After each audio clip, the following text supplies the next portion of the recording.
What up, everybody? I'm your host, JP, and this is my co-host, Josh. Hey, everyone. Welcome back to another episode of the FilmBros podcast.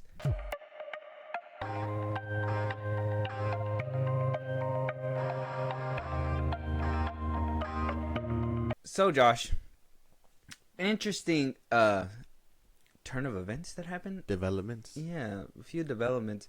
I'm a little disappointed in some of them.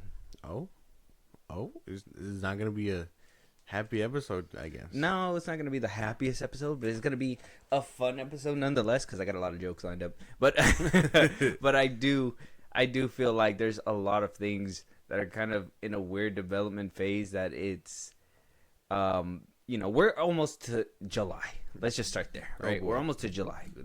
What I would assume to be a big month for movies. We got Jurassic World releasing, Fantastic Four releasing. We got the new Superman releasing as well, and a bunch of other films sprinkled in between. They're fighting for their lives at this point. The Odyssey just got announced, which I mean that they gave us a poster that was just it's kind of like Chef's Kiss, but at the same time it's kind of like doing the least. It's crazy. There's a lot of things going on, and influencer like reactions, right? We talked about this on our last episode, but oh my god, the shilling is shilling even harder. Some of these people, man. It's just it's getting worse, and we got to talk about it. First things first, Josh. Cobra Kai stars in trouble. We had an incident at a convention where one of the stars bit another star. Oh yeah. This kind of made news, but then it kind of disappeared. Yeah. I kind of wanted to bring it up to your attention if you didn't see it, just so you can kind of get the full context, see what happened between these two co-stars. Nobody went to jail, right? I'll probably let you see half this video, breaking it down. I can let you know nobody went to jail. Nobody got any repercussions. It seemed like the co-star kind of just wanted him to see what he did that was wrong. But I kind of wanted to know if you kind of got a little hint of crazy from this star. And if you think that this is something that, most definitely he would have done, let me know.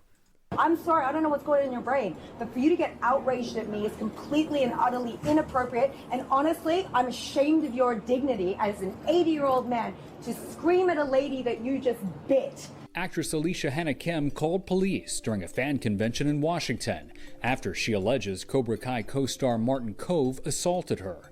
Hannah Kim plays martial artist and sensei Kim Dae-yoon opposite Kove's sensei John Kreese in the hit Netflix series, a continuation of the cult classic 1980s The Karate Kid movie franchise. Kove told police he was initially trying to be funny and that they play fight all the time on set. You say that we're friends and that we play. Sir, we work together. We shake hands, we do photo ops, we get along. When have I ever bit you? Biting is an offense. That's why I've brought this gentleman here to speak to you, because you think you have done nothing wrong. In an incident report filed by Puyallup police obtained by CNN, the actress tells police she approached Kove at the Washington State SummerCon event, tapping Kove on the shoulder. She says he suddenly grabbed and bit her upper arm, kissing the spot afterward. When Hannah Kim confronted Kove about the behavior privately in the green room, she told police he reacted with anger and aggression. Hannah Kim declined to press charges, but requested Puyallup police file an incident report, and it says the Cobra Kai agent producer told Hannah Kim and the police officer that Kove was sent home from the convention for his behavior. If I press charges on him, you literally cuff him and take him away and shove him in a jail. That's one option. He would die though, he's 80, I'm not going to do that to him, but it would be delightful. No, I'm not going to. No, then she didn't wind up doing it. He wound up giving an apology, saying that he was wrong for doing those things. But I did find it kind of weird that he would have turned around and bit her in the first place. Yeah. Like, what was it? Was it just like, hungry? hey, Hannah? Yeah. That's probably he probably meant to do it. I mean, I heard he drew blood, so like. Yeah. Yeah, he probably meant it as a playful thing, but even then, why would you do that?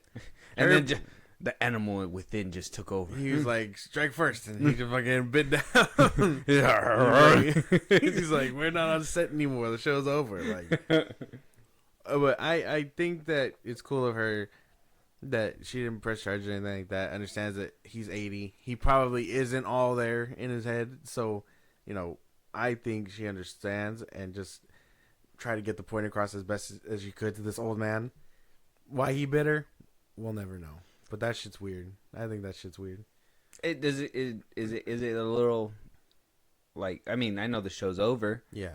But is it kind of like distracting to know that this is kind of like an issue that kind of arose, or is this just like, whatever, we're just gonna, No, I mean, just whatever. I think that's weird. Like, it's such a weird thing to happen, especially at a convention of all places. Yeah. Like, you're there for the fans. Imagine, like, you go up to them as a fan, you're like, oh, that's so cool, and then like she sneaks up, you don't even know she's supposed to be there, and then he bites her, and now you're just traumatized because it's like, what the fuck? I just wanted to shake hands with John Kreese, but now he's gonna bite the fuck out of me.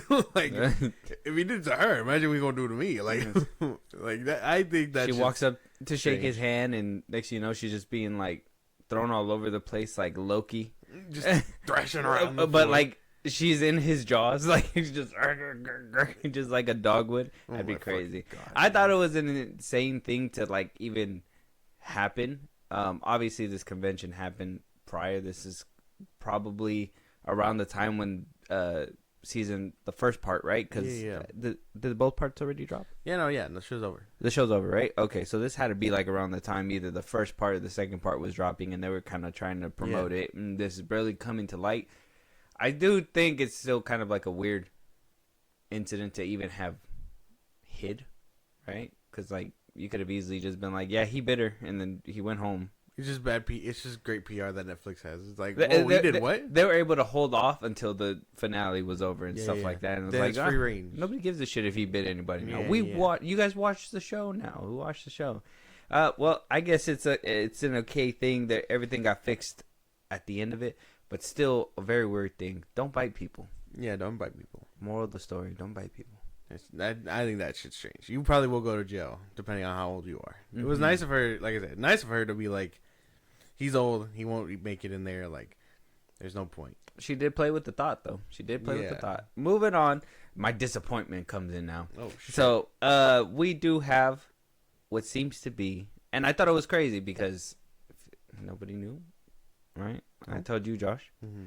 I went to Disneyland the past couple of days, and over there it was all stitched out, and on the TV around like 2 or 3 o'clock, they played this clip where they basically announced that Lilo and Stitch 2 is happening. Oh. And so I felt like it was pretty cool because it was kind of like an exclusive at the time, and I was like, right time, right spot, and then next thing you know, it was on the interwebs and all that stuff. But I thought I'd show it to you, and then I'd tell you why my disappointment kind of seeps in. Okay.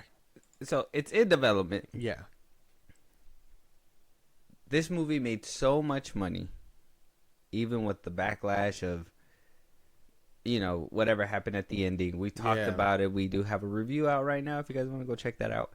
I think we kind of talked about this in that episode as well, where I was like, man, Disney adults, and, you know, I've seen it. I've seen it firsthand this past couple of days. It's a strange thing. They're going to eat it up regardless, no matter if they're angry about it. It doesn't matter. They're going to be like, well, I want that. Yeah. It's Disney.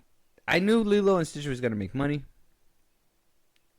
but I didn't know it was going to make uber money to the point where it was like, let's go ahead and greenlight a second movie so fast. I figured we were gonna get a sequel, like regardless of how good it was, just because of the name Lilo and Stitch. Like, and like maybe that's the thing. Maybe people just don't care about quality.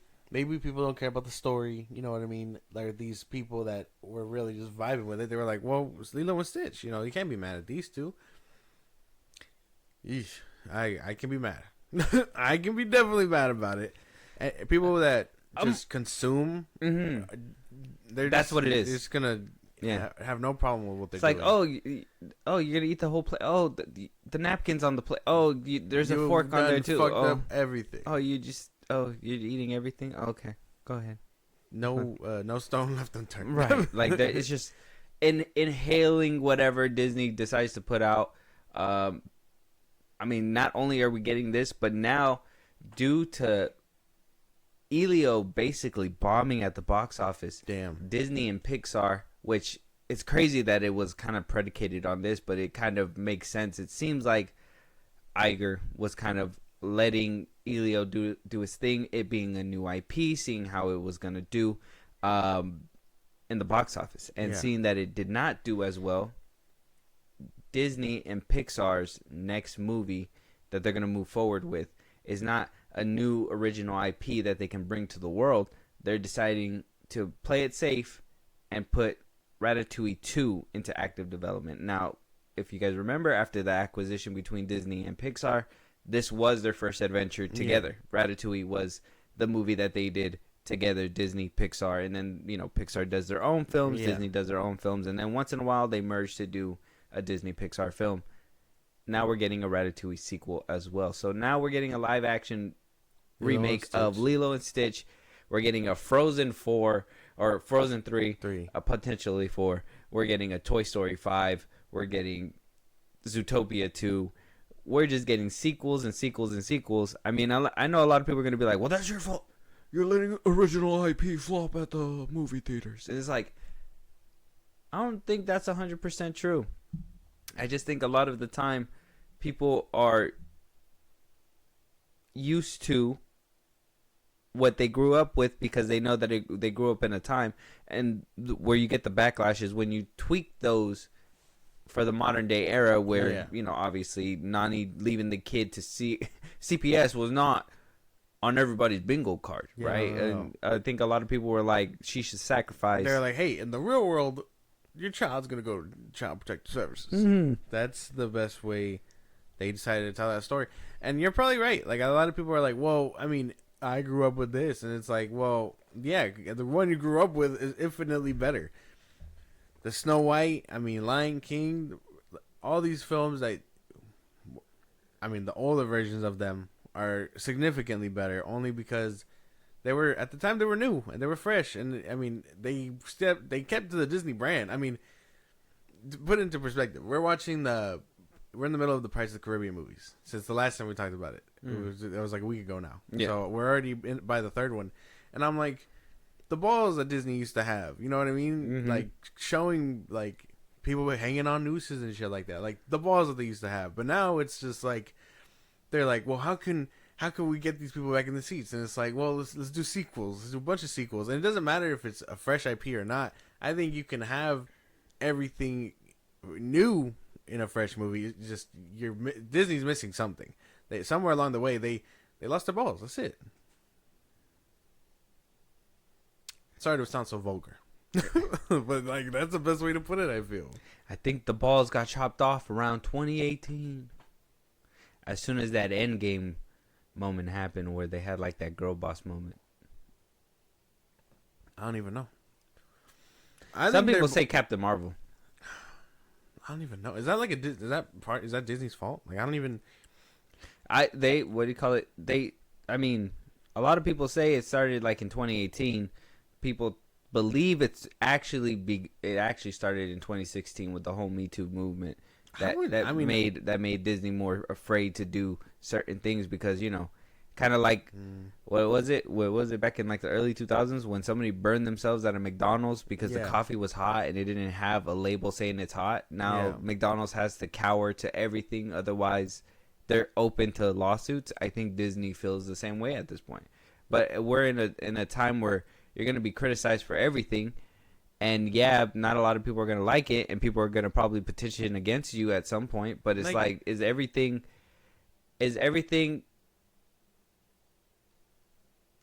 what one person may deem to be so bad that they want to get up and protest, another person's like, right? It's not bad. And like I think maybe that is Disney's problem. That's the problem with all these companies where they try to please everybody. Yeah, but now you're pleasing nobody. You know what I mean? Because you're doing such cookie cutter shit. Like, wouldn't you rather be criticized for doing something new and innovative versus being criticized for doing the same old thing? Like, I don't know. In my head, I feel like there's a good middle ground between there, but Disney hasn't found it at all. It's been years. Disney. And yeah, no, they definitely, cowards. I believe it begun in 2016 because obviously that's when movies got in development, and then by 2018 that's when everything started coming out the way that it did. Yeah. So it's gonna be coming to around 10 years that Disney's been kind of like fumbling the bag. The weird state of people who think that they're stones at giants is enough. Like, I understand enough stones makes a difference, I guess, but know when to throw your stone. Like, you know what I mean? Like, that's the best way to put it. That's what I feel like we're doing. We're throwing stones at a giant right now, and that's okay. But that's my problem, is that we're over here throwing stones while people are still walking into Disney, giving them all their money. Don't get me wrong. Like I said, I went to Disneyland and all that stuff. But there's a time to go. These people that constantly go and give Disney the money regardless, and yeah, we have to go watch Lilo and Stitch because we have to go watch it. But if you tell me that somebody is going repeatedly to go watch this Lilo and Stitch movie just because Stitch is in that movie, I think that's a problem. Yeah, I would say the consumer mind state is also a problem. I think navigating between Disney knowing that if they pump out anything, people are gonna just go watch it because now they got wonder in their hearts and they're 40 and whatever the fuck else they got going on. They never let the child die. Yeah. Like, oh, I'm just fun and quirky. Like, actually, you're annoying, But I'm different. It's those people that just consume without a thought. You know what I mean? That kind of are basically what Disney's feeding into, also. So now, not only are they not catering to moving forward, but now they're catering to the worst consumer because they just consume. I think that's Disney's problem, is that they just keep trying to move forward. There was a time to be like, okay, we can move forward and give the people what they want with a modern edge, right? I don't know where along the lines the modern edge turned to modern pleasing, but I think we got to get back to that. We need to get back to the edgy stuff. I think we're starting to kind of see that return to form. I kind of put this topic a little bit behind, but let us know what you think about Lilo and Stitch and Ratatouille getting another chance at life, right? Yeah, Lilo and Stitch 2 gets another chance at live action. It did make enough money to give it that live action treatment a second time. Hopefully it gets a bigger budget. We get more Gantu. We get, hopefully, Jumba comes back around and is not who he is by the end of the movie there. Ratatouille 2 happening. I'm excited about it. I think that this movie probably should have had a sequel a long time ago. But, I guess better late than never. Yeah, but I don't want it now when their back's against the wall and they're like, oh shit, we can't think of anything else. Let's do this. Where it smells like desperation. Yeah, it's like, well, you should have made it when people wanted it because we wanted it, not because it's like, oh, well, we got to go back to formula. Yeah. Where's Coco to it? I thought we were getting that way sooner than this. Nah, probably not. But like I said, things are returning back to form because Michael Bay is being tapped. Now, according to rumors, Paramount has 5 Transformers projects currently being in active development. One of them being Michael Bay returning for one of these films, for a Transformers film. So, according to the Wrap, Paramount is also giving Josh Cooley, who directed Transformers 1, he did state that the animated movies were dead. You're not going to get another Transformers 1 sequel, but instead you are getting possibly a Transformers 1 live action film with Josh Cooley directing. A G.I. Joe / Transformers movie is still in active development as well. We knew that one was coming.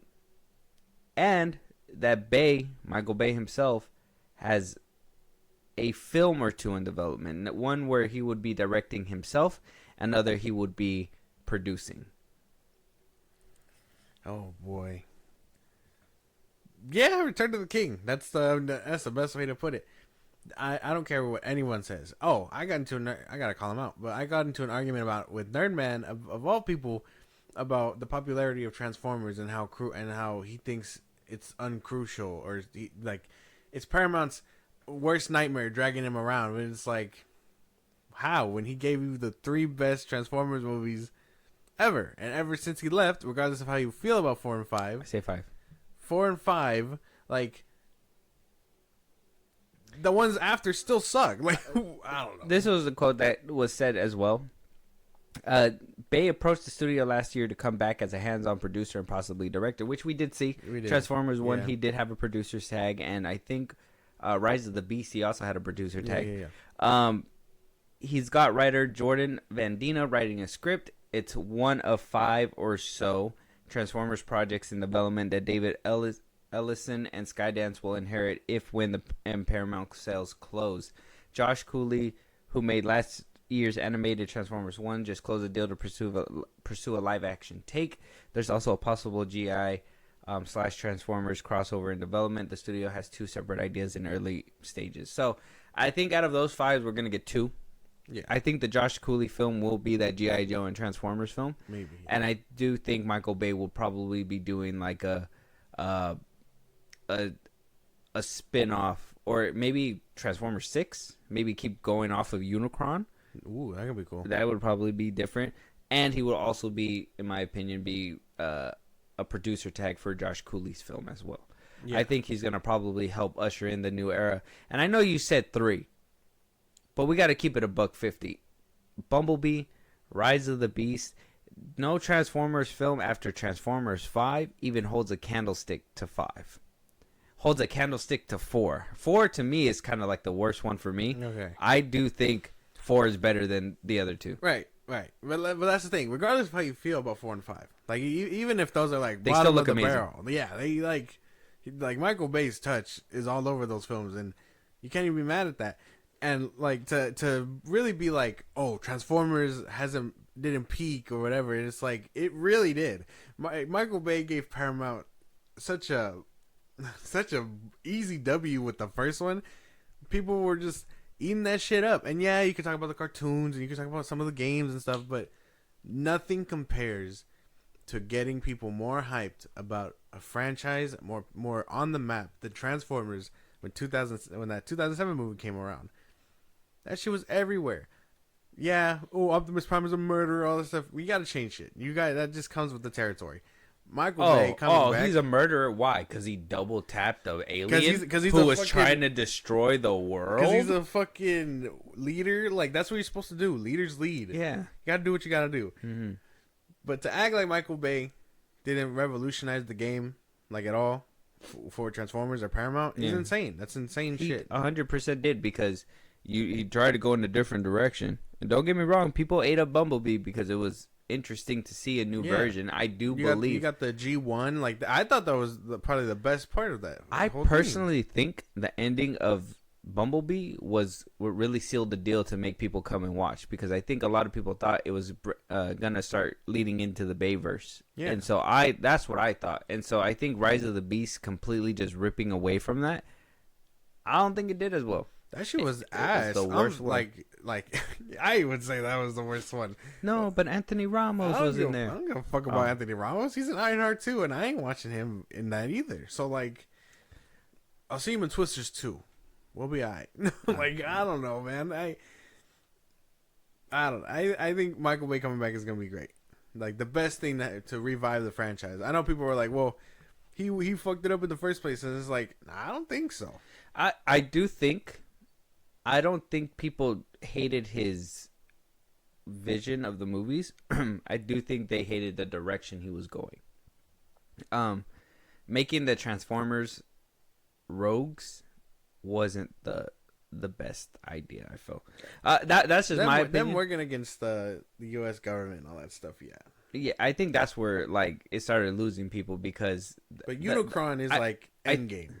Yeah, exactly. So I do think that him giving them that shaky relationship just so they can combine together for Unicron towards the end, it doesn't work when every single movie you pit the government against the Transformers, and by the end of the movie they wind up helping each other anyways. Yeah. And then the next movie they're on a run again. So I think those two is where like it kind of hiccup for a lot of people. I do think 1 through 3 is probably where like it peaked, but I do think the direction started going the wrong way, because exactly that. You can't have these people go rogue and then be like, oh, they're buddies again, and then go rogue again, and then they're buddies again.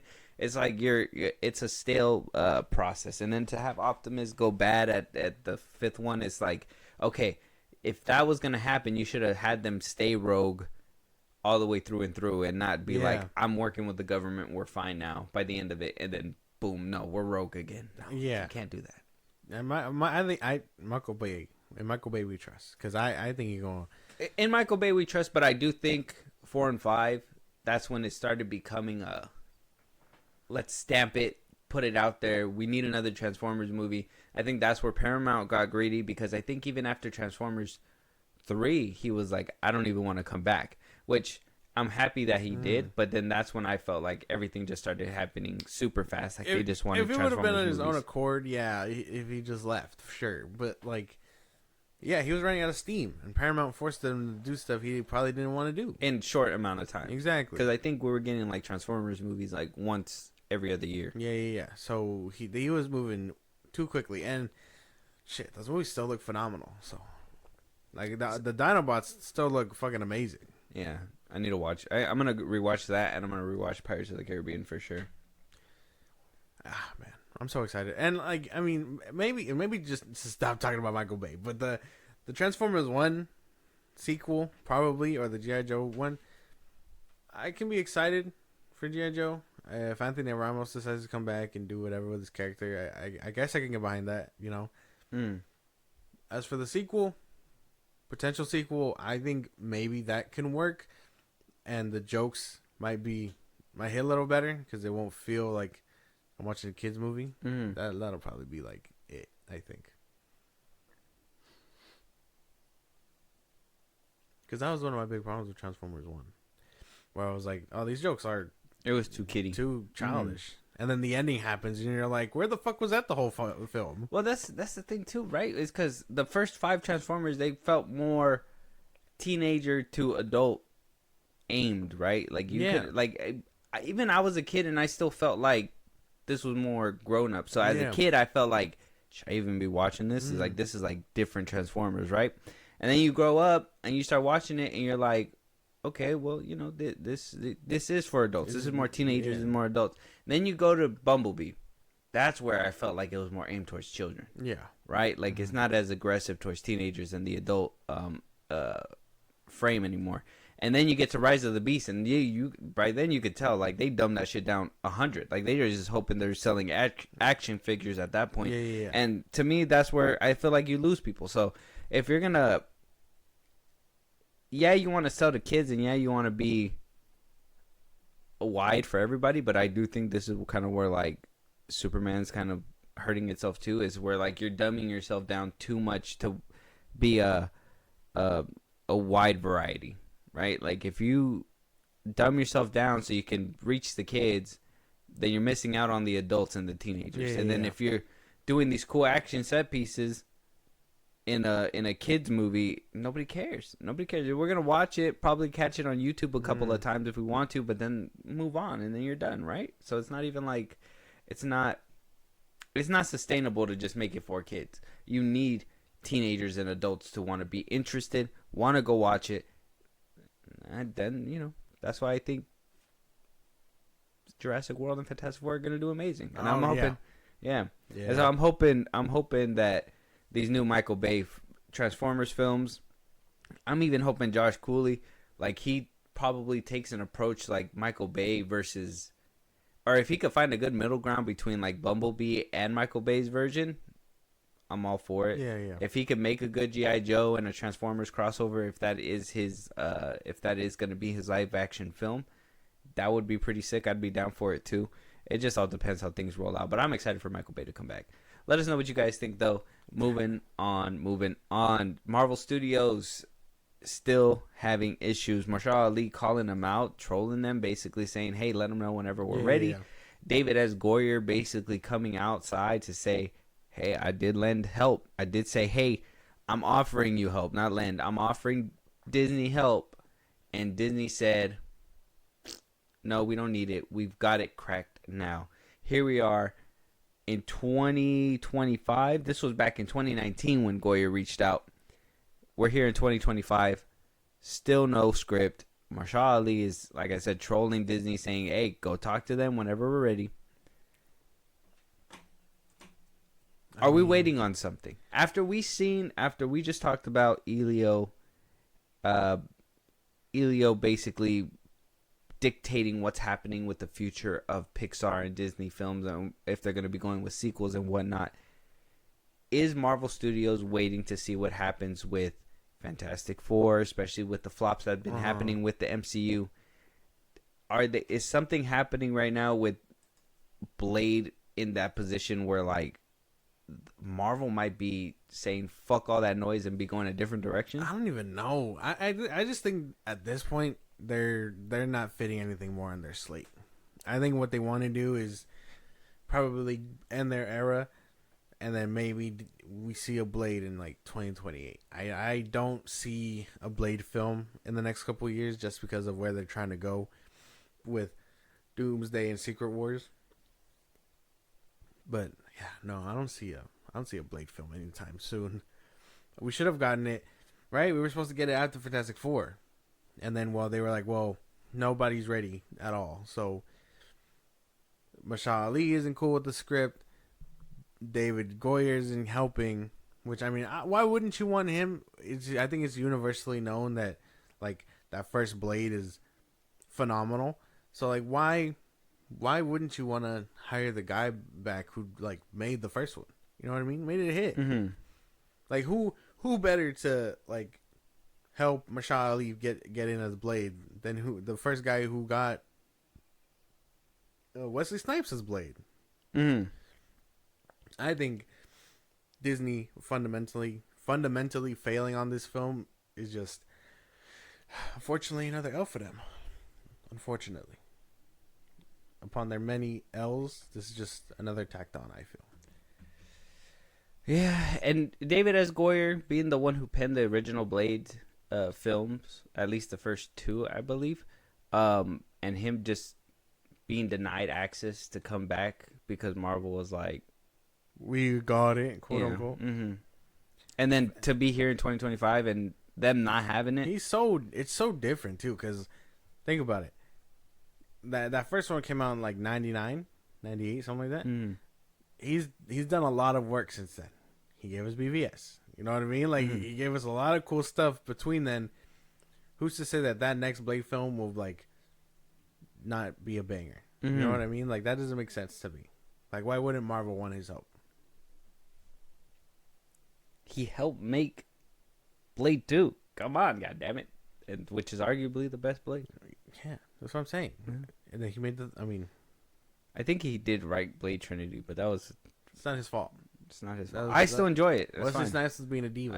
I like Ryan Reynolds in there. Yeah. I think without that movie, we would have had Deadpool. It is what it is. I guess that's true. Yep. No. Mm-hmm. Then are you still excited for Blade? Or are we just like, let it die? I'm excited. But yeah, no. If there's nothing to come about of it, Mahershala Ali gonna be 80. Literally locked in a film while he's supposed to be waiting to do this. So I don't think we're seeing it anytime soon. If it dies, it dies. I'm okay. Go see him in Jurassic World. Go see Jurassic World. Go see him in Jurassic World. Let us know what you guys think. Moving on, Josh, the Superman train is not dying. Like I said, shilling is shilling. Shilling is giving shilling. There is shills. Shills is everywhere. Shills. Superman gave influencers an early screening. I saw this. We had Soups come out. Apparently mute, right? Apparently can't say anything. The best thing he's seen in a long time, whatever, blah, blah, blah. We did put on our Twitter that, he was literally carried out for Black Adam, but that, whatever. It is what it is. Some people are really loving it. We're getting a more concise view, it seems like. Some people are really loving it. We have people in the middle that are just like, yeah, it is whatever. And then we have people that are saying it's convoluted, it's messy, and it's probably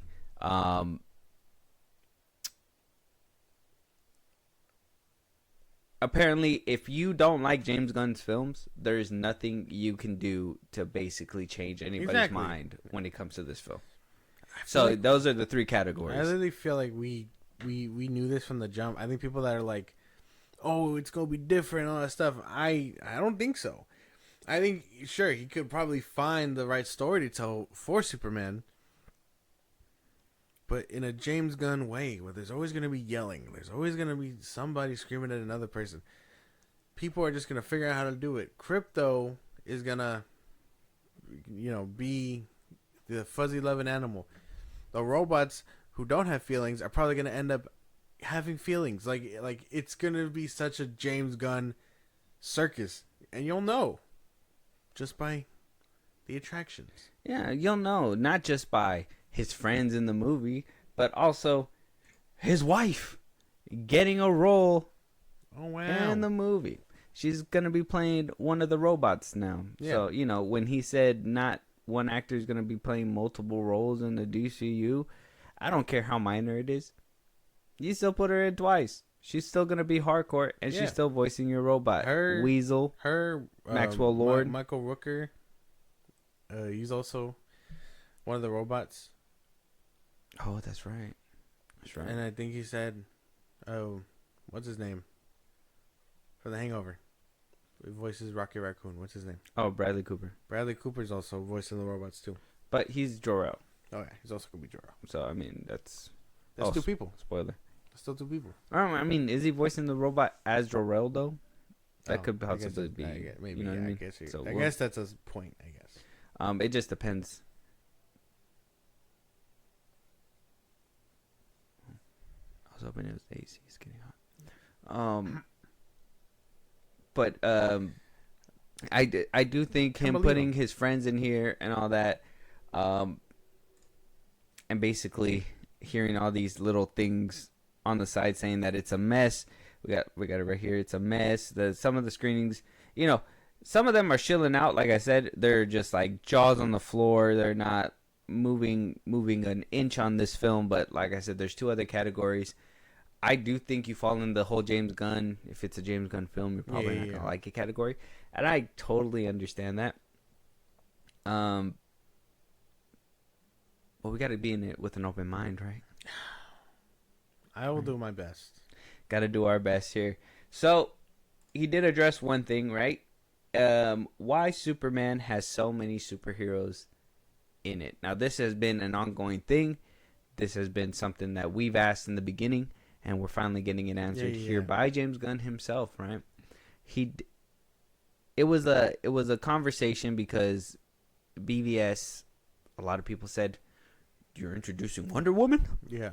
Aquaman, The Flash, Batman. Everybody's in this film. Yeah. It's bloated. It's convoluted. There's so many things happening. Yeah. This is the second entry to the DCEU. Yeah. Your one-track mind can't focus. Yes, you understand all those comments. Now we see in this film we got Guy Gardner, we got Hawk Girl, we got Mr. Terrific, we got Superman, we got Lois Lane, we got Metamorpho, we got Lex Luthor, we got Jimmy Olsen. I mean, those are minor characters, but we got Perry. Another superhero? Who's another superhero that's gonna be in this film? I mean, Supergirl potentially in this one. We got Crypto, which we know he's gonna have his own little subplot in there as well. I mean, we have also. I mean, not just them, but like the fucking Justice Gang, Ultraman. The Authority. The Authority. They're gonna be in there too. So a lot of people were like, "Well, this is a lot of people. How are they gonna address that?" Well, I mean, it's mostly I hate to say it this way, but it's mostly the Snyder people that are kind of pointing the fingers like, oh, well, this is what you guys said about us the last time, right? I can understand that, right? And I understand the need to be like, well, what about them, right? What about this, right? He did address it. He did address it, though. And this is what he does say when asked if people are going to be confused as well. And he says, no, why would anybody be confused? And, nonchalantly like he does, he says, we're creating a universe, so I wanted Superman to be the most powerful metahuman on Earth, he said. Wow. But I also didn't want him to be strong, be so strong that, like, Guy Gardner doesn't matter.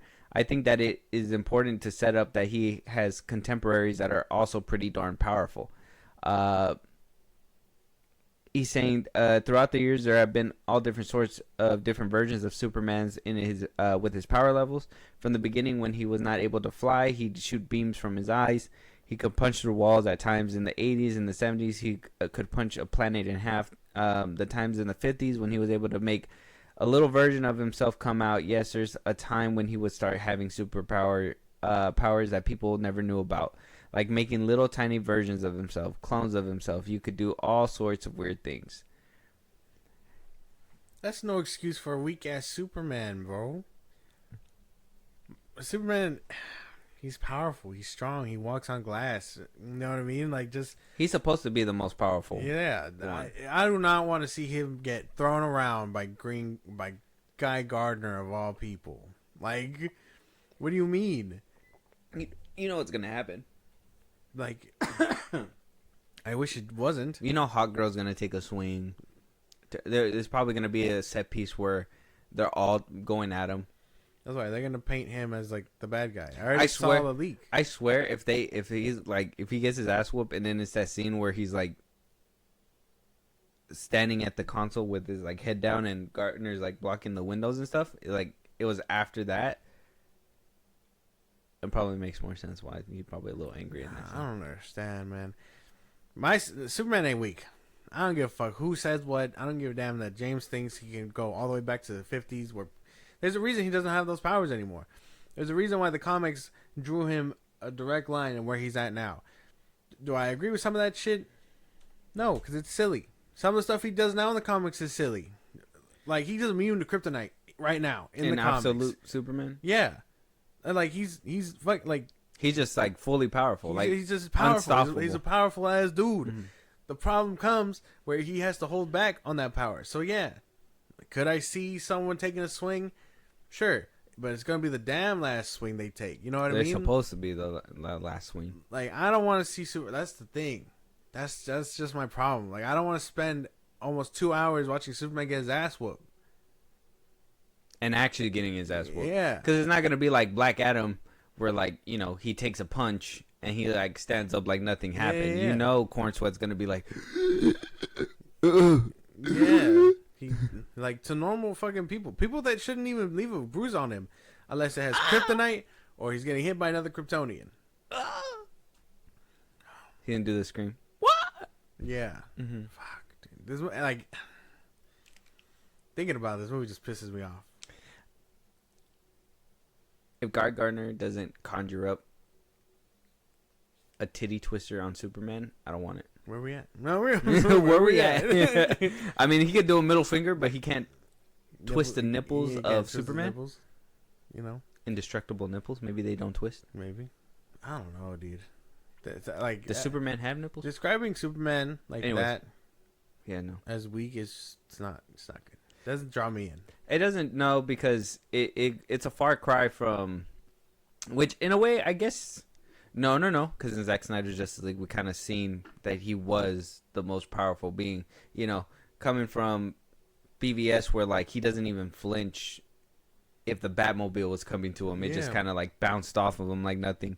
In Zack Snyder's Justice League, when the Justice League was going up against them, Wonder Woman and all them, like, he took them down like it was nothing. He's intimidating. He didn't have to move. He didn't have to, like, rush or anything like that. So we're going to see this guy struggling to fight normal-ass people.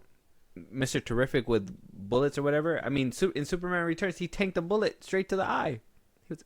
Yeah. And the only thing that hurt him, kryptonite. That's the thing. I don't need to see him bruised or beaten. Like, if he's stronger than the average man, you already fucked up, bro. That's not Superman. That's not how that works. You know what? And it just leads me to believe, like, I think the can to the back of the head was intentional in the beginning, and I think because of the backlash, he changed it.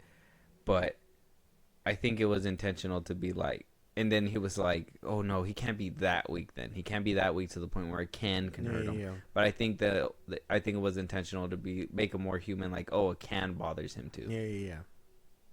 Mm-hmm.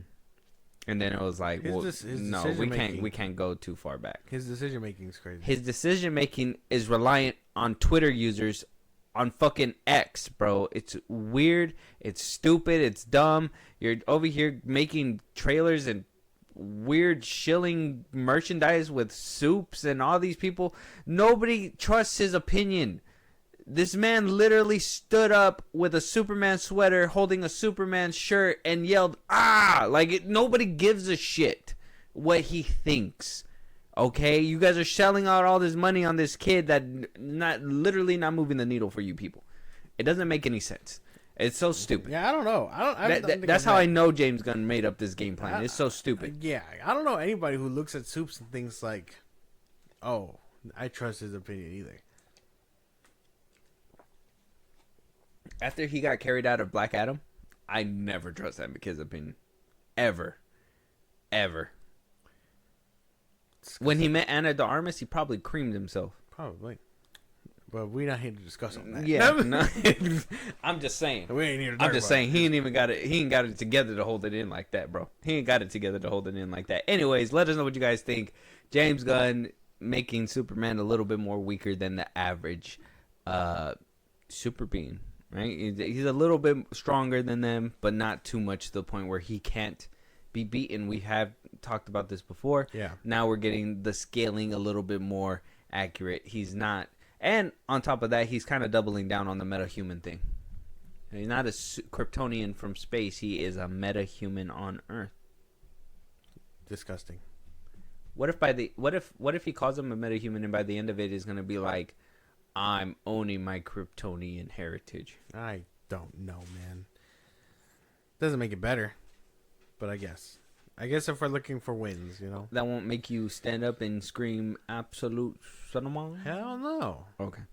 I just thought it would. Hell no. Let us know what you guys think. Moving on. Matt Reeves shutted us up. I know. He shutted us the fuck up, dude. What do we do? Do we just skip this topic altogether? No. Do we pretend it never happened? No. We own up. I thought it was over.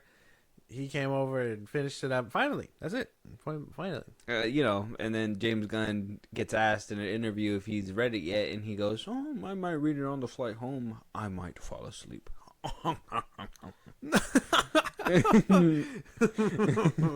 Yeah, no. I mean, I saw that. The nerve of this motherfucker to me, though, like, we literally established before that this is a pre-existing contract with Warner Brothers. It's not DC Studios.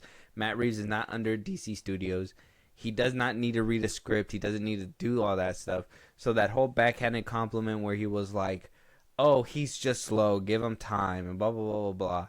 And James Gunn doesn't even know about the fact that he posted a picture. Oh, Matt Reeves is in my head, Matt Reeves is fucking with this guy to the max. It took James Gunn hours to even repost the fact that he had a Batman 2 script done and ready to go. We had tabloids reporting on it before James Gunn even said anything about it. James Gunn should have been the first person. You're the DC Studios head honcho. Yeah. So he won't let us forget. Where's that? I mean, I don't know. I kind of feel like this is kind of weird, but I do think Matt Reeves doing it and taking his time kind of leads me to believe, and this is just my own theory. You can, obviously you got your own brain. You tell me what you think. But I think at this point in time, I think James Gunn walked up, our theory that we talked about before, James Gunn did walk up to Matt Reeves, said, "Hey, we can put the Batman with this Superman." Matt Reeves said, "I don't want that shit, bro. That's not what I want for my Batman." James said, "Motherfucker, play ball. Yeah. I'm DC Studios, motherfucker. Remember that shit." And then Matt Reeves is like, "Nah, dog. I ain't about that life, homie. What I don't want to do is give you my script like that and be put up in this whole DCU nonsense. Yeah. I seen what happened with the DCEU. Why? Shit was a train wreck. I don't want nothing to do with that." And James Gunn was like, "That was yesterday's news, baby. I ain't got nothing to do with that." They don't talk. I don't think they talk like that. No? You don't think, no? But I feel like... My good man. My good son. Batman Part 2 is ready. Maybe that could be a possibility. I still can't get behind the thought of him joining the DCU. No.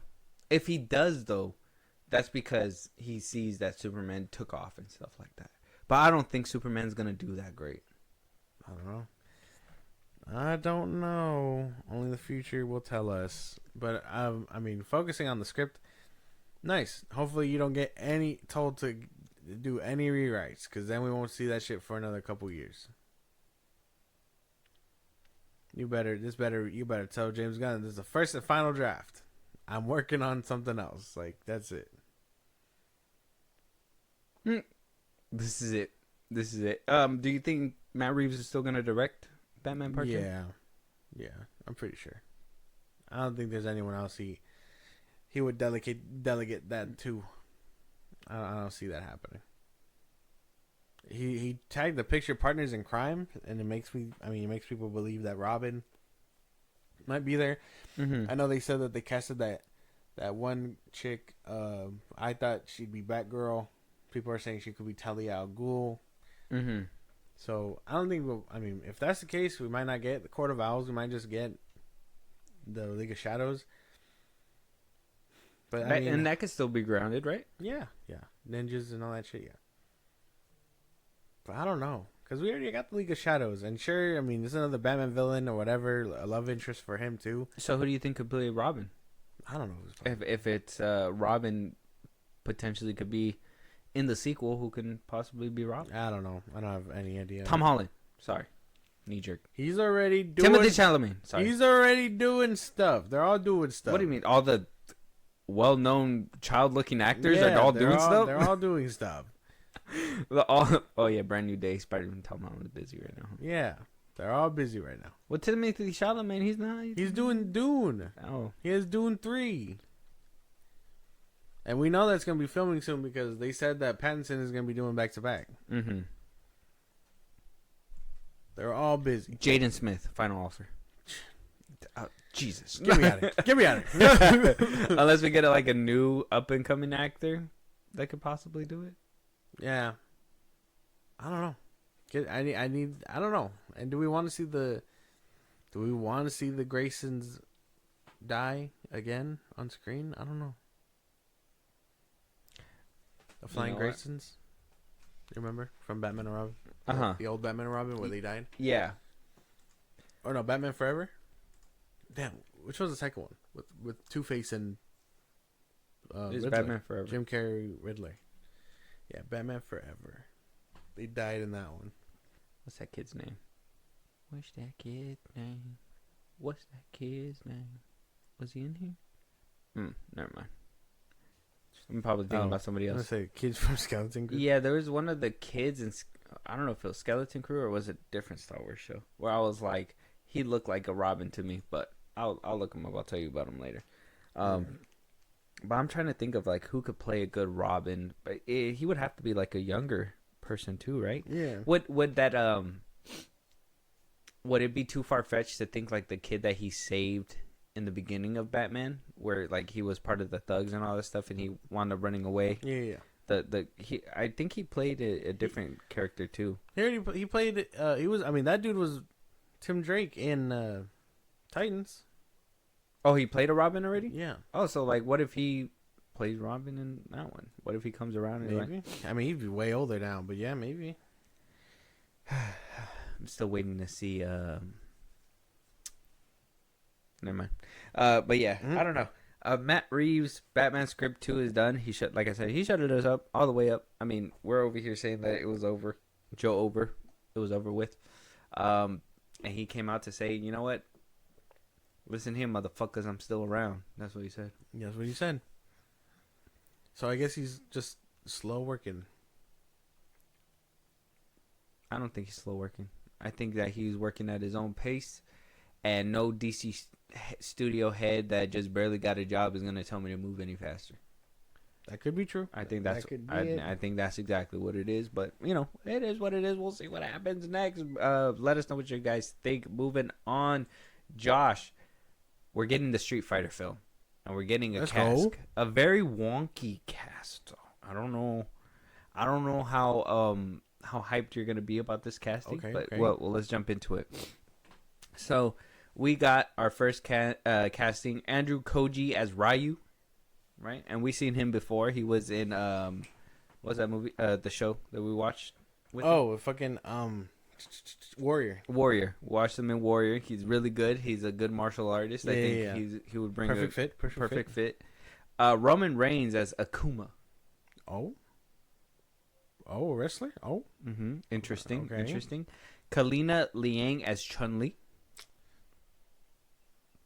What? They better. You know what's funny? You want to know what's funny? She was the first cast. Was she really? Her, and Andrew Koji. Oh, They were the first two casted, so I thought that was interesting Okay. too. I was like, man, they got the Chun-Li that quick. Huh? No. They were like, that's the one. that was the one. Jason Momoa as Blanca. Okay. That's interesting. Yeah, that is interesting.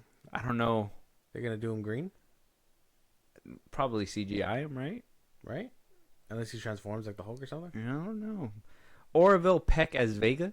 Oh, he's the one with like those Wolverine like claws. Okay. Yeah. Not bad. I can see it. I This can is a see Western vibe. it. Mm-hmm. Noah Centineo as Ken Masters. Ken. Ken. He's like Ryu, but Ken. Yeah, exactly. Yeah. He's blonde. 50 Cent as Balrog. That one kind of questionable. I don't know. And we're not done yet. Because one more casting happened overnight. Oh. That was very weird. But Also alarming? Also alarming. We got Andrew Schultz What? getting casted in the new Street Fighter film. He is playing Dan Hibiki. Who the fuck is Dan Hibiki? Dan Hibiki. From Street Fighter? Mm-hmm. Hold up, nah. Dan Hibiki. This guy. That is not the math ain't mathin'. And Andrew Schultz will be playing Dan Hibiki. That is the math is not mathin'. What does Balrog look like? Oh, okay. He's like a boxer. 50 Cent's playing him. Yeah, he's like a boxer. Huh. So maybe not. I mean, maybe not that far fetched. I guess they just Should have been. someone else. Someone maybe a little bit younger. They could probably get into the fitness. But other than that, I mean, Yahya Mateen the second would have been cool. yeah, probably. What I thought I had questions. Is he gonna get ripped But up? now Or I got a lot more questions surrounding this guy. You think he's gonna get juiced? I really hope so. And they're gonna have to put him in a wig, and then I hope he doesn't do like a comedy bit. Oh, like, he's gonna do comedy because isn't Hibiki's thing like? I don't know. I have not played the games. Isn't he supposed to be like the one that gets beat up and makes jokes? I don't know. Like he's like, oh, I'm the best one, and I do this, and this, and I then don't know. he gets I smacked up. haven't played the games in forever. I don't know. I don't have a clue. Honestly. I'm looking up his Wikipedia. Is a character from the Capcom Street Fighter franchise. He was created as a parody to Ryu Zakazaki. The two lead characters. Oh yeah, see. So he was made as like a parody. So he's supposed to be like Oh, okay. the funny one. So he's gonna be like the comic relief. Okay. I guess if that's what he's there for. Andrew Schultz is not that funny though. Like He's like a Pete Davidson. He's not. You're putting him up against a Pete Davidson? This man did Madison Square Garden 3 times, and he doesn't let us forget it. 3 times, really? Mm-hmm. And he doesn't let us forget it. I must have missed it, man. I don't know. I thought Kevin Hart did stadiums. He did. Oh. Mm-hmm. Him, Fuffy did Dodger Stadium. Mm. That's like the biggest stadium he said he's done. Mm-hmm. Kevin Hart did like a football stadium. He did football. Yeah. And I mean, like I said, maybe Madison Square Garden isn't that impressive when you get people doing shit like that, but that's pretty cool, man. Yeah. Like 3 times. 3 I guess. times. I don't even watch his podcast anymore because he became insufferable about it. So I just think he's insufferable. I get the same vibes. That's all I'm saying. I think like unless he drastically changes up his shtick and he looks a lot better in the movie. Yeah, I guess in practice we'll see. Off the casting alone, does this Street Fighter film This is a sound like questionable ass cast. Are we putting this movie in the video game adaptations that tried and failed, or is this looking like it's shaping up to be a successful video game adaptation? I mean, it could be successful. I think it all depends on. Honestly, it all depends on 50, Ken, and Chun-Li. I think those are like the valid ones. Them being casted first kind of tells me that they're going to be the main ones, and everyone else is going to be. That's just my problem, is that Andrew Schultz also being casted like at the tail end kind of tells me like he's that comic relief, that he's going to be in there a lot. And so I don't want this to be an Uncharted Borderlands kind of movie. You know what I mean? It sounds like he's probably going to end up being like Kano from fucking Mortal Kombat. From the movie. Because Kano was kind of... You know what's funny? He wanted to play that character too. Did he really? Oh, well, yeah. He saw the comedic relief and was like, I can do that. Mm-hmm. I can do the bare minimum. Yeah, fucker. Right. Yeah. I can make jokes. Yeah, it's easy. Fucking do it was like, man, stick with your shtick, I guess, right? I don't know. This is interesting, though. There's a lot of developments coming from that Street Fighter film now, so we're going to be getting that pretty soon. And Mortal Kombat 2 is going to be coming out pretty soon. Yeah, so if you're excited for that one, if you're excited for video game adaptation fighter films, hey, man, this is your era. Yeah, I'm down. You like those games? I like the first. You know, I like those games. Definitely like those games. And I did like the first Mortal Kombat. I think the best thing about that one was Scorpion and Sub-Zero. Would you trip out of like in the middle of like Mortal Kombat, they're like fighting and stuff, and then like Scream just comes out and does a fatality real quick? That would be kind of crazy. Or like Omni-Man. They just start dipping into other people. Yeah, just Omni-Man just comes in out of nowhere. I mean, it's like, how the fuck did he get here? I wouldn't be surprised about that, but I would rather it be like cameos. Like if we seen like Omni-Man's cape somewhere or something like that. Like, like in the background or something? Just to be like, they've been here before. A little nod or something. That'd be cool. Yeah, that would be cool. Let us know what you guys think, though. Street Fighter is in development. They are getting the casting down. We're getting there. We're getting there. Moving on, though, before we get to our last couple of trailers, we have one last announcement. Dennis Villanueva is being tapped to be our next shepherd of the 007 franchise. He's going to be directing the newest 007, and with the developments that we heard, that they are looking for a younger actor to play a younger James Bond, to kind of show you the pre James Bond, right? Like that's where they want to start. They want to start. That's what that game's doing. What basically led up to what James Bond becomes. This is the first time we ventured to that part. I know Steven Spielberg pitched an idea. I know Christopher Nolan, Quentin Tarantino was up there. Yeah. At the end of the day, they went with Dennis Villanueva. He's doing Dune right now. He said he's only doing up to the third Dune. The third one might be his last one then, like he said. And he's going to be available. So a lot of people are saying like this might be a very beautiful James Bond film, but a lot of people are having doubts that he can pull off a young James Bond. Yeah. Seeing him do Dune and all that, Arrival, like he's done a lot of great films. I don't think I have any doubts for him to do a James Bond film, in my opinion. I just where they want to start it at is my problem. Him be pre James Bond. It's obviously going to be a whole change up to the character, and a lot of people aren't going to like that. It depends. Because I'm pretty sure they're going to make him loose and, not as suave and all that stuff. He's going to be rough and rugged and all that stuff. And probably by the end of the first one, maybe wait until a trilogy's over, then he's going to turn into that James Bond character that everybody wants him to be. Mm-hmm. I really hope that isn't the case, because that could totally be like, oh, well, if we get someone who looks like the first guy, the one who kind of talk like this, like, look at that guy, instead of, British, like Daniel Craig, you know what I mean? So, I don't know. I don't know anyone who could play James Bond. I know the picks going around were like Tom Holland and, it's always fucking Tom Holland. What's his name? The big guy who he doesn't really act, kind of just has the part. He was in that movie with what's his name? He was in Euphoria. Jacob Elordi? Jacob Elordi. Oh.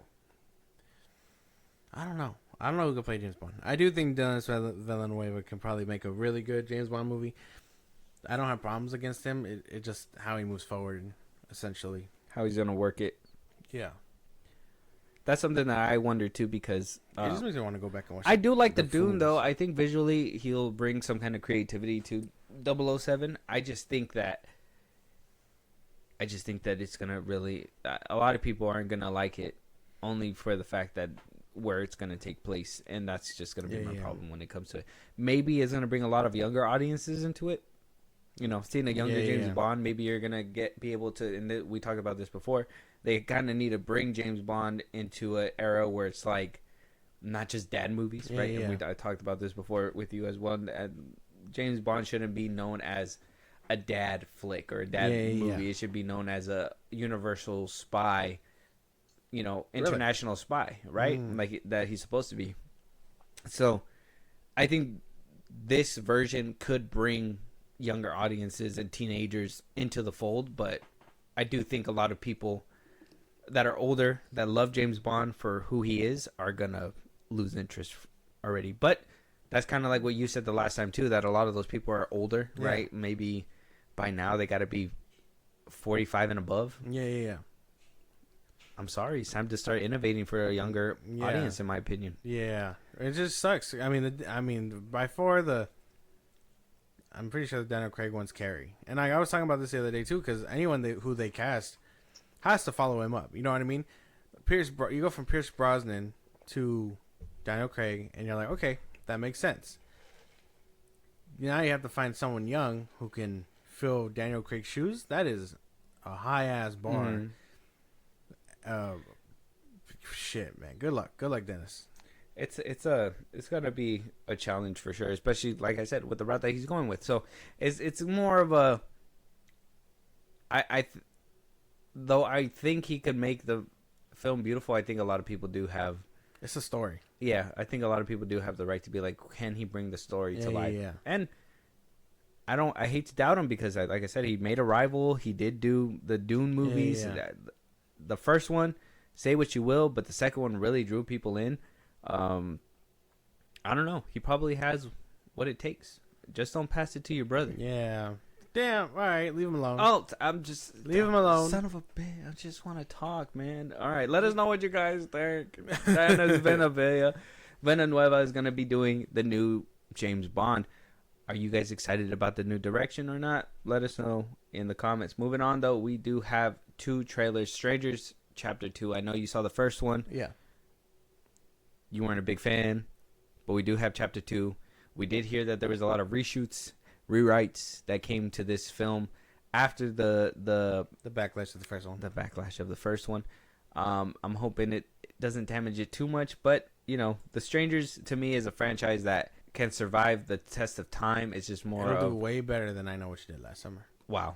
All right, we're just gonna, we're just jumping into it. I don't like that, man. Kanan's in that movie. Let's go. Come on, Sheriff. We all want to hear about who killed that young couple. Why are you doing this to us? Because you're here. The girl didn't die. That's interesting to me because it looked like before they rebooted this franchise to even make these 2 chapters, when Pray at Night came out, that this is where they were heading down the road to like have her or have them in the hospital and fight for their lives. And for them to still do that in the second one leads me to believe that Pray at Night just didn't do what they wanted. And instead of changing and actually adapting and doing something different to bring people in, they just were like, we need to reboot the whole franchise to make people want to come and watch it.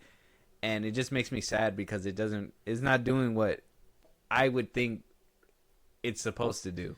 Which is crazy because I like Pray at Night. I kind of enjoy all of that. Like that. Why couldn't you just make a third one and then have them follow that up? Because it flopped. It flopped because you bring in new people. To be fair, they did kill like half of them. Well, it was the family, but it was supposed to be at the end of it. It was supposed to be the daughter and the brother that survived. Yeah, and they were supposed to. It looked like I said. It looked like they were supposed to meet up with them in the hospital, and they were supposed to be in the hospital and all that stuff. It's always one of those things to me that it's like, oh, I wonder if, you know, Halloween 2 always scares these people to even make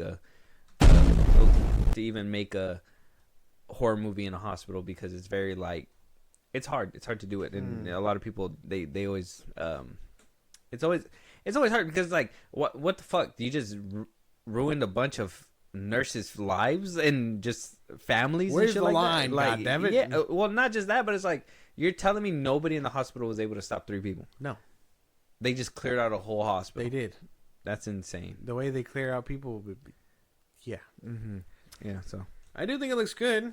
Hopefully it's better than the first one. yeah. Well, they did reshoots and all that stuff. Like I said, that's what I'm hoping. If when this movie comes out, I want to see if like they were planning to maybe have this in the hospital more, but then they just were like, we gotta change it up, It's or too something. much like Pray at Night. God damn it. Mm-hmm. I I don't don't know. know. Crazy that they decided to like, oh yeah, let's reboot it, and then they ended up at that house. It's still doing the same thing. It's a whole reboot. Yeah. It's just not doing the connected same to. It's not connected to the first one. I watched the first one, for nothing. For nothing. Well, that's why it's supposed to be 3 of these ones. They rebooted it to do it again. Yeah. And literally, if you've seen the first one and you see Strangers Chapter 1, you're like, It's the same fucking thing. it's the same fucking thing. They even down to the line that, like I told you, it doesn't make any sense, because that line's supposed to be powerful at the end of the movie, when you were just wondering, you yourself as the audience was wondering, why the fuck are they doing this? Yeah. That's the powerful moment, and they just give it away in the trailer and everything, and it's like, then you're not giving it what it needs to get, Yeah, right? yeah. It just doesn't make any sense. But yeah, coming from Lionsgate, let us know what you guys think. Check out the trailer, The Strangers Chapter 2. It's out right now. Check out The Strangers Chapter 1. All right, it's a reboot of the franchise. Moving on, Roofman. All right, showing everybody my childhood dream of being locked inside of a Toys R Us through the eyes of Channing Tatum and Kristen Dunst. Isn't that crazy? It is called Roofman. Assuming it's Channing Tatum who gets stuck inside the Toys R Us, and yeah, he needs to escape. I don't know if this is horror or if it's supposed to be a like a wonderful movie, like, oh, you know, childhood dream or whatever. This would be my childhood dream, but if they turn it into horror and like the toys come alive and start eating people, crazy. Let's just get into it, man. All right. I don't even know. We all like going back in time and imagining how things could have gone differently. Like, what if I made different choices? Would I have ended up here? It's been 6 months and still no leads on the whereabouts of the escaped convict known as the Roofman. That looks pretty good. Dinklage. No. That looks pretty good. I can't even be mad. That looks a fun little heartfelt movie. Yeah, it looks really nice. I liked it.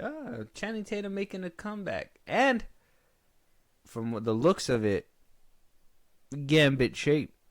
You know what I'm saying? Oh, yeah, that's right. Huh? He does look like in Gambit shape. Mm-hmm. Like more ripped a little bit, in my opinion. I don't know. Gambit shape. Gambit. We know he's coming back. Oh, I'm about to make a name for myself here. Yeah. He's going to make another name for himself. Yeah. He looks like he's getting in Gambit shape. I like that. He's going to look good. So, where I kind of thought in Deadpool Wolverine he was a little fat, well, you know, it is what it is. Maybe he'll be a little bit more in this one. So it's, you know what? Maybe I'm excited to see Gambit back, but that's besides the point. Roofman looks good. I'm excited for this movie too. We're coming from Paramount too. I don't know about Kristen Dunst. Just saying, She's kind of old. Just a little bit, but it's good to see her and stuff. I like her just enough. So we're there. I tagged you in something. I tagged you in the Spider-Man 2 extended edition. They're bringing the trilogy back into the movie theaters. I don't know if you want to see all of them, but I mean, it's up to you. You let me know. You know. Yeah. Unless you just want to see the second one. The 2.0, the 2.1 though, I always enjoyed that one. Mm-hmm. I like you get some more scenes with Peter and Harry. Mm-hmm. You get more scenes of him beating up on Doc Ock. Mm-hmm. Like you get like a lot more like heartfelt moments. Yeah. Like too. So I don't know. I enjoy it. Like the context of the scenes. Like I don't know if you guys have seen it, but I remember when it came out, when they were like, "Oh, this is 2.1." Like I remember, and then I watched it, and I was like, "Damn, there's actually a lot more context." Like MJ talks to her friend about the fucking, you know, how does she feel about Jameson's son? And her friend is like, well, it's not supposed to feel like that. You know, it's supposed to feel like this or whatever. And that ultimately is what leads to her choosing to kiss Jameson upside down. Like, if you can remember all that. Yeah. And like, sure, in the Spider-Man 2 is great. But it gives you more context. It gives you more context because why would she do that randomly? You know what I mean? Exactly. Instead of the film painting her like, oh, she doesn't know what to choose or whatever. She gets outside influence because she asks her friend. So like it seems like that just make the movie a little bit more rich. Yeah, I like to see. That's why I tell you, extended cuts kind of do it. Director's cuts kind of do it for you. But we gotta expand that to all the movies. I need you to watch Total Recall. I need you to watch the extended cut of Iron Giant, please, because that is so phenomenal. You need to do that. Yeah. So there's a lot of. We're gonna get you there. Lord of the Rings is coming up. But let us know what you guys think. Roofman trailer out right now on YouTube. With that being said, though, that is our last topic for this episode. Any topics that we should be talking about? Any movies you want us to review? Any TV shows? If you want to hear your voice on one of these episodes, Josh, let them know where they can do all that. Twitter, TikTok, Instagram at FilmBros Podcast. Post our episodes are up. Get us up there for any news and movies you want us to cover. Buzzsprout. Thank you to the social I just gave us, like a Patreon, and subscribe to the show goes. Really appreciate it. Listen to us anywhere you get your podcast at FilmBros Podcast, Spotify, YouTube Music, Apple Podcasts, again, wherever you get your podcast. And then when it's all said and done, subscribe to our YouTube at FilmBros Podcast. And with that being said, we'll talk to you guys on the next one. Talk to you guys later.